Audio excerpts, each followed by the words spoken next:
Nama diberi Nur Farah Adana binti Muhammad Isa. Saya berumur 19 tahun. Saya berasal daripada Pulau Kelang. Saya dilahirkan di Hospital Suruhanjaya pada 20 Mei 2002.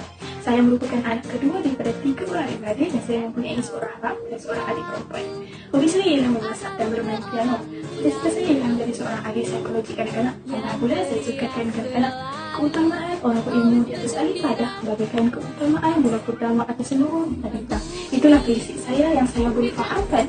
Adab dan akhlak adalah keutamaan dari setiap kejayaan. Prinsip ini saya bentuk dalam diri saya membolehkan saya berminat untuk menjadi ahli psikologi kanak-kanak. Nilai-nilai murni yang ibu bapa saya pupukkan dalam diri saya sejak kecil lagi banyak membantu saya mencapai impian saya dan menunjukkan kebolehan saya. Keluarga kecil saya terdiri daripada ayah saya iaitu Muhammad Islam bin Mahna. Beliau kini berumur 47 tahun dan bekerja sebagai pemandu interior. Manakala ibu saya pula Azina binti Muhammad Tahir berumur 44 tahun dan bekerja di kilang Iritek Teknologi Sdn Bhd. Abang saya pula bernama Muhammad Faiz bin Muhammad Isa. Beliau kini berumur 21 tahun dan beliau sedang melanjutkan pelajaran di Universiti Kuala Lumpur. Dan yang terakhir, adik saya pula yang bernama Nafradin Edlina binti Muhammad Isa kini berusia 14 tahun dan beliau sedang melanjutkan pelajaran di Sekolah Menengah Kebangsaan Serimbung di Nibong Kebal Pulau Pinang.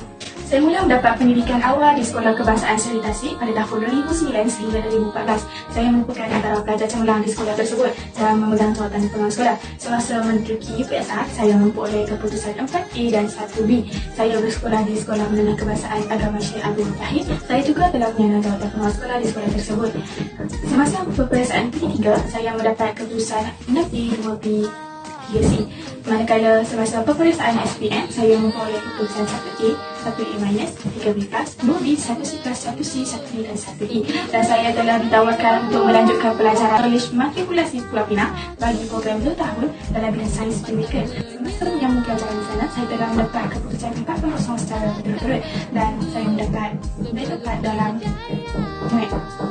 sepanjang pengajian saya dari sekolah rendah sehingga sekolah menengah, saya telah terlibat secara aktif dalam pelbagai kegiatan ko-akademik dan ko-kurikulum. Pencapaian diri saya dalam bidang ko-akademik ialah saya mendapat johan dalam pertandingan forum peringkat negeri dan mewakili negeri Pulau Pinang dalam pertandingan tersebut yang diadakan di Dewan Mahasiswa Pustaka di Kuala Lumpur. Pencapaian tinggi dalam ko-kurikulum pula saya telah mendapat johan dalam pertandingan kawat kaki KAS peringkat negeri dan johan dalam pertandingan kawat kaki KAS peringkat kebangsaan. Saya telah memilih untuk melanjutkan pengajian ijazah sarjana muda dalam program psikologi. Jadi sebab mengapa saya memilih untuk menyambung pelajaran dalam bidang psikologi adalah kerana saya ingin mengetahui tentang pemikiran manusia dengan lebih mendalam dan bahan pemikiran kanak-kanak. Saya ingin membantu mereka mengatasi perasaan takut dalam menghadapi realiti, membantu mereka untuk berkomunikasi dan bergaul dengan orang lain. Saya ingin memberi mereka keselesaan dalam melayani kehidupan sebagai manusia biasa. Dalam bidang psikologi ini, apa yang saya boleh katakan ini masuk jiwa, rohani atau mental dan berhubungan dengan kajian. Oleh itu, psikologi ini diertikan sebagai kajian jiwa, mental atau rohani manusia. Psikologi adalah satu bidang yang umum dan sangat luas. Antara bidang-bidang kepakaran psikologi manusia adalah bidang klinikal, psikologi pendidikan, kaunseling, psikologi eksperimentasi, psikologi industri, psikologi kanak-kanak, psikologi sosial, psikologi personality, psikologi personaliti manusia, psikologi forensik dan sebagainya. Bidang ini juga membuka banyak peluang pekerjaan. Mengapa pihak universiti perlu menerima permohonan saya? Kerana saya yakin bahawa diri saya sangat sesuai dengan permohonan ini. Saya mempunyai kebijaksanaan dan kemahiran menilai yang tinggi untuk mengenali serta mencari penyelesaian untuk suatu masalah yang sukar. Saya juga seorang yang mempunyai tahap jati diri yang tinggi serta berkebolehan untuk berkomunikasi dan mampu menerima sebarang maklumat dan tugasan dengan baik. Saya mampu bekerja secara berpasukan. Saya juga bijak menguruskan masa dan seorang yang menjalankan tugas secara teratur. Saya berpegang pada kata-kata hikmat, gagal merancang adalah merancang untuk gagal. Akhir sekali, saya seorang pelajar yang berdedikasi dan mempunyai keinginan yang membara untuk mencapai visi saya. Justru saya pasti merupakan cara yang terbaik untuk mendapatkan peluang ini. Kerabat saya dah lah tuju dah lama kerjaya yang dipilih. Saya berharap pencapaian saya yang akan datang membantu keamanan hidup masyarakat dan saya dapat membentuk cara hidup yang baru. Saya juga berharap kehadiran saya dalam kerja ini dapat membuka mata dan hati manusia untuk sentiasa memberi tumpuan dan menghargai kehidupan insan istimewa. Topik berkaitan revolusi perindustrian 4.0 kini adalah isu yang hangat dibincangkan kerana ianya dapat memberi kesan yang besar terhadap kemajuan sesebuah negara. Ia mencakupi penemuan pelbagai topik baru seperti Artificial Intelligence (AI), analisis dan penemuan data, simulasi, automasi, integrasi sistem dan penemuan robotik. Banyak negara telah mula mengambil langkah untuk memastikan mereka tidak ketinggalan kerana konsep revolusi ini bakal mengubah corak kehidupan masyarakat yang dahulu dianggap mustahil namun kini hanya mampu menjadi realiti. Oleh itu, kita perlu memikirkan langkah-langkah yang perlu dirancang oleh pelbagai pihak bagi mendepani revolusi perindustrian 4.0 di negara kita. Langkah pertama yang perlu diambil untuk mendepani revolusi perindustrian 4.0 ialah kerajaan perlu melatih tenaga kerja agar mempunyai kemahiran yang tinggi. Perkara ini amat penting kerana dapat meningkatkan daya saingan. Pada masa kini, pembangunan sumber manusia telah menjadi tumpuan utama bagi organisasi dalam menangani perubahan persekitaran. Hal ini amat berkait rapat dengan tuntutan keperluan industri 4.0 berkaitan dengan teknologi komputer. Perkara ini dapat dicapai melalui latihan dan pembangunan sumber manusia. Langkah kedua ialah komitmen dari setiap pemain industri. Ianya amat penting bagi mendepani revolusi perindustrian 4.0.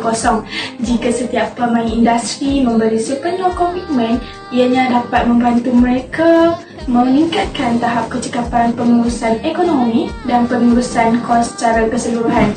Peningkatan ini dapat memberi kelebihan dari segi daya saing dalam industri. Oleh itu, setiap pemain industri perlu berusaha mencari suntikan dana untuk membuat perubahan bagi mendepani revolusi perindustrian 4.0 yang mungkin membebankan namun ianya mampu memberi keuntungan yang berbaloi berbanding dengan sebelum ini. Selain itu, langkah dalam mendepani revolusi perindustrian 4.0 adalah dengan menyediakan infrastruktur teknologi yang serba lengkap dan diselenggara dengan baik.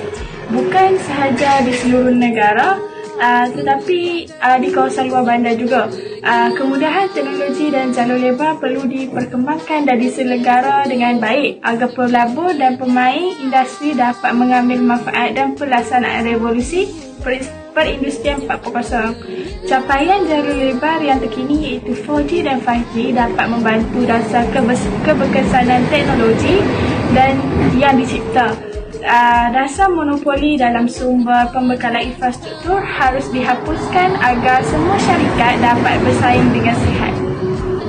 Seteru itu, pendekatan dan ekonomi yang baik dan sejajar dengan penggunaan teknologi bagi penggiat ekonomi harus dilaksanakan. Contohnya, potongan 2 kali ganda yang dilaksanakan ke atas perbelanjaan syarikat bagi membangunkan dan meningkatkan kemahiran pekerja dalam PBET. Selain itu, memberi potongan cukai kepada sumbangan peralatan yang diberikan oleh mana-mana syarikat kepada sekolah kemahiran seperti politeknik dan kolej vocasional.